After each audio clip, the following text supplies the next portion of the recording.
Jai Hind aspirants, I Ruby Thakur. Welcome you to SSB Crack Exams channel and I am here with a new topic. So आप सब जानते हैं BRICS summit चल रही थी and अब वो कंक्लूड हो चुकी है एंड उसी के दौरान कजान डिक्लेरेशन जो है उसे अडॉप्ट किया गया है।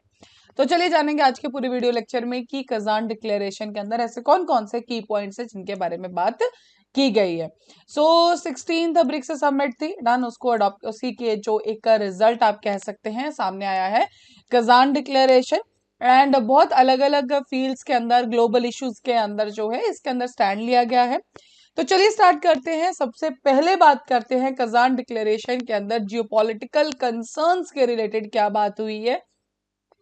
तो ऑफ कोर्स जो कहना है जितनी भी मेंबर कंट्रीज थी उनका कहना है कि यस पीसफुल रेजोल्यूशन होना चाहिए और दो सबसे इंपॉर्टेंट इश्यूज जो थे इसके दौरान, first is the Ukraine conflict done. तो उसके अंदर ये कहा गया कि यूनाइटेड नेशंस चार्टर के अंदर जो भी प्रिंसिपल्स इनकॉर्पोरेट किए गए हैं उनको फॉलो करना चाहिए और एकदम शांति प्रिय तरीके से जो है यूक्रेन का जो कन्फ्लिक्ट है अब उसको रिजॉल्व कर देना चाहिए।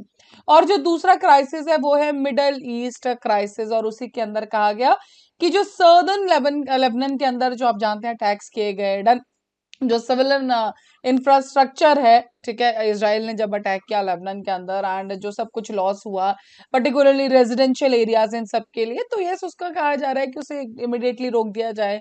इस तरह से एटलीस्ट रेजिडेंशियल या सिविलियंस जहाँ पे है वहां पे मिलिट्री एक्ट्स ना किए जाए।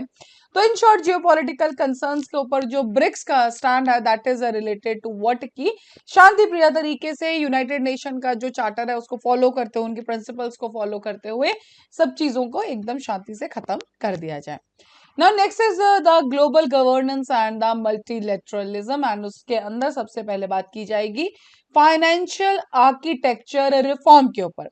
तो ब्रिक्स नेशन का कहना है कि अगर हमें ग्लोबल गवर्नेंस को अगर सही करना है, मींस हमें तो अगर हम चाहते हैं कि ग्लोबल लेवल पे जो गवर्नेंस है उसको सही कर दिया जाए तो हमें अजाइल रिस्पॉन्सिव और रिप्रेजेंटेटिव जो है मल्टीलेटरल सिस्टम चाहिए एंड इसके लिए हमें सबसे पहले रिफॉर्म्स जो लाने होंगे that is on the international financial architecture and हमारा जो ध्यान होना चाहिए that is towards the inclusive growth. That means हम सबके बारे में सोचते हुए सबको एक साथ लेकर जो है आगे चले।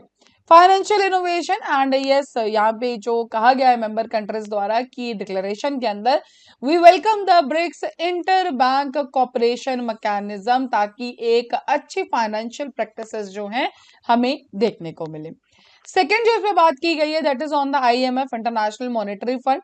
तो उसके ऊपर ये कहा गया है कि जो भी हमारा ग्लोबल फाइनेंशियल सेफ्टी नेट है या जो भी हमारा आईएमएफ के साथ एसोसिएटेड जितने भी हमारे पास कमिटमेंट्स हैं उन सब के ऊपर हम ध्यान देंगे एंड यस जो भी आईएमएफ रिसोर्सेज हैं उनको आइडली यूज किया जाएगा डन, आईएमएफ को एकदम सेंटर पॉइंट पे रखा जाएगा। तो ये सब चीजें हैं जो कि ग्लोबल गवर्नेंस मल्टीलेटरलिज्म के ऊपर जो है कजान डिक्लेरेशन के अंदर कही गई है। अगला जो टॉपिक था that was related to the cross border payments and उसके अंदर ये कहना है मेंबर कंट्रीज का कि अगर हमें कंट्रीज के बीच का ट्रेड जो है उसको स्ट्रॉन्ग करना है, स्ट्रेंथन अप करना है, तो सबसे पहला फोकस जो किया गया है कि जो फाइनेंशियल सेटलमेंट्स हैं वो लोकल करेंसीज के अंदर की जाए and this was also the opening statement and opening statement थी व्लादिमीर पुतिन की जब वो ब्रिक्स को होस्ट किए कि यस ये जो डॉलर का जो डोमिनेंस है उसको जल्द से जल्द हमें कम करना होगा। अगर डॉलर को हमें कम करना है तो यस उसके साथ हमें उसके ऑल्टरनेटिव पेमेंट सिस्टम के साथ आना होगा। हालांकि हम लास्ट में बात करेंगे कि क्या स्टैंड इसके ऊपर भी लिया गया। सो यस जो कजान डिक्लेरेशन की अगर हम बात करें तो यस ब्रिक्स फाइनेंशियल ट्रांजैक्शंस को लोकल करेंसीज के अंदर किया जाए, क्रॉस बॉर्डर सेटलमेंट इंफ्रास्ट्रक्चर जो है वो भी इंप्रूव होगा। सो यस जो focus is on what that is on the local currencies. अगर चाइना और इंडिया डील कर रहे हैं तो रुपी और युआन के अंदर करें, तो इस हिसाब से जो है चीजें हमारी ट्रेड आउट होनी चाहिए। Next is the BRICS grain exchange. तो यस ये भी एक्सेप्ट किया गया है कि there will be established a BRICS based grain exchange, ठीक है जी, इसको एस्टैब्लिश किया जाएगा। सो बेसिकली कमोडिटिंग जो कमोडिटीज है उसका ट्रेडिंग प्लेटफॉर्म है, पर्टिकुलरली ग्रेन एक्सचेंज लिखा गया है, but yes this will be related to the commodity जो ट्रेडिंग एक्सचेंज है विद इन द ब्रिक्स की जितनी भी हमारी कंट्रीज है। Next is health sector. Health sector के अंदर बात की गई है कि ब्रिक्स जो है R&D वैक्सीन सेंटर, ठीक है, इन सब इनिशिएटिव्स पे काम करेगा। इंटीग्रेटेड अर्ली वार्निंग सिस्टम, ताकि कोई भी जैसे इन्फेक्शियस डिजीज के रिस्क है, ठीक है, उस तरह का कोई चीज सामने ना आए। ब्रिक्स टीबी रिसर्च नेटवर्क, तो ये सब चीजें जो हैं पर्टिकुलर, हालांकि AMR के ऊपर भी बात की गई है, एंटी माइक्रोबल रेजिस्टेंस के ऊपर, कि किस तरह से जो ब्रिक्स की सारी मेंबर कंट्रीज है वो इन सब चीजों पर भी एटलीस्ट अच्छे से काम कर पाए। Done. International big cat alliance, आप सब जानते हैं भारत का इनिशिएटिव है ये, तो इसके लिए भी ब्रिक्स कंट्रीज ने प्लेज किया है कि जो भी हमारी एंडेंजर्ड स्पीशीज है, क्रिटिकल एंडेंजर्ड स्पीशीज है, उनके प्रिजर्वेशन के लिए हम मिलके काम करेंगे, ताकि ये एटलीस्ट जो हमारी एंडेंजर्ड स्पीशीज है उनको इस तरह से कोई भी प्रॉब्लम ना फेस करनी पड़े। Now then the last, yes we are talking about the जो सबसे इंपॉर्टेंट था इस पूरे ब्रिक्स का, that is the international payment system.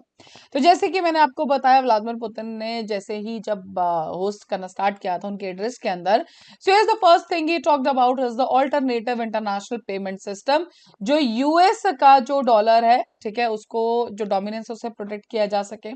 उनका कहना यह है, व्लादिमीर पुतिन ने कहा है कि जो यूएस है वो डॉलर को एज अ वेपन यूज कर रहा है। डन। एंड ये जो गलती, this is a very big mistake. Done. He said कि इनका जो 95% ट्रेड है between the Russia and China, वो खुद अपनी local currencies, that means the rouble और युआन के अंदर कर रहे हैं। एंड यही सेम चीज वो चाहते हैं कि बाकी ब्रिक्स मेंबर्स जो हैं वो भी करें। Even prime minister Narendra Modi ji, इन्होंने भी यही बात की है कि लोकल करेंसीज को अडॉप्ट किया जाए for the cross border payments. Done. And Bharat का जो ये स्टैंड है, हालांकि आपने देखा होगा कि भारत ऑलरेडी बाकी कंट्रीज के साथ भी यूपीआई या फिर अपने जो लोकल करेंसीज के अंदर ट्रेड कर ही रहा है।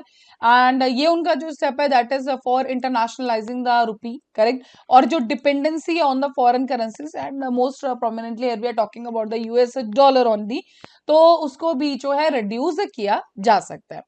इवन बीच में एक हाईलाइट आया था, वो जो उनका मतलब ऑफ कोर्स उनका डेली है, स्पुतनिक में भी आया था ये, सो कि ब्रिक्स कंट्रीज ने, yes, the Vladimir Putin only launch the currency bank note, ठीक है, जो ब्रिक्स का है, एंड जिसका फ्रंट फेस के ऊपर बात की गई तो कहा गया है कि जो भी ब्रिक्स नेशंस है उनके फ्लैग्स हैं वो बनाए गए हैं। देन बट हालांकि उसके बाद एक डिटेल हमारे पास अभी सामने नहीं आई है इस ऑल्टरनेटिव पेमेंट सिस्टम के ऊपर, whatever the thing is. But ये सभी इस टाइम पे फोकस जरूर है कि जल्द से जल्द हम ब्रिक्स, कहा यही गया है कि जो ब्रिक्स करेंसी हम लॉन्च करेंगे, BRICS currency will be on that part की उसे एज अ यूनिट उसको ट्रीट किया जाएगा। So these are all the things which has done, लेकिन हाँ मेन फोकस जरूर है कि इंटरनेशनल पेमेंट सिस्टम पे ध्यान दिया जाए। Done. So that was all in the Kazan declaration. ये सब चीजों पे बात की गई, हर एक सेक्टर को एटलीस्ट कवर कर दिया गया है। So that's all. अभी आपके स्क्रीन पे एसएसबी इंटरव्यू के कोर्सेज हर महीने बैचेस बैठते हैं, आप ज्वाइन कर सकते हैं। साथ ही we are having the courses for NDA, CDS and CAT, आप एनरोल कर सकते हैं। और जब भी आप एनरोल करें उस टाइम पर discount code, that is the वॉरियर10, आप यूज करना ना भूलें। जैसे आप इस कोड को यूज करेंगे, you'll be getting the 10% off on that particular course. So that's all for the day. Thank you so much for watching this video lecture. जय हिंद, जय भारत। अगर आप एक डिफेंस एस्पिरेंट हैं और SSB interview, NDA, CDS, AFCAT जैसे exams के लिए प्रिपेयर कर रहे हैं, तो आप एसएसबी क्रैक एग्जाम्स के कोर्स को चेक करना ना भूलें। आप हमारी लर्निंग एप्लीकेशन को गूगल प्ले स्टोर से भी डाउनलोड कर सकते हैं।